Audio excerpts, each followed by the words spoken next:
I'm dead. It's the perfect time to be transformed. I'm Mike Morrison with 2 minutes of insight and inspiration. Welcome to 2 Minute Transformation. That's right, I'm not my own. I'm bought with a price. And that being said, I have no right to live for me any longer, but for Christ. I'm dead to me. Paul makes a bold statement to that regard in Galatians chapter 2, verse 20. He writes, I have been crucified with Christ. It is no longer I who live, but Christ lives in me. And the life which I now live in the flesh, I live by faith in the Son of God, who loved me and gave himself for me. Did you catch that? It's no longer I who live.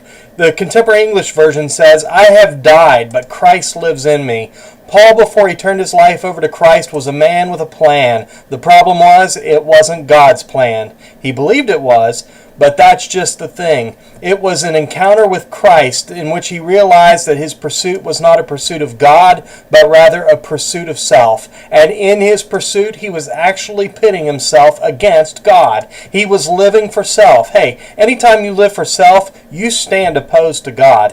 God's ways are not ours. The Word declares there's a way that seems right to a man, but watch out, it's a dead-end road that goes nowhere good. Paul discovered the freedom that comes when we surrender self and nail it to Christ's cross. He goes on to say, the life I now live in the flesh, I live by faith in the Son of God, who loved me and gave himself for me. In other words, I don't live for me anymore, I live for Christ. Hey, when we truly live for Christ, our agenda doesn't matter. It's all about him. Everything we do in our flesh should be full of purpose for Christ and his kingdom. My ego is not central. He gave himself for me. That is, he took my place so I could be free from me. Now we, like Paul, have got to make sure that me doesn't try to make a comeback, because if I'm on the throne of my kingdom, he's not. When my life is all about him, I can be transformed.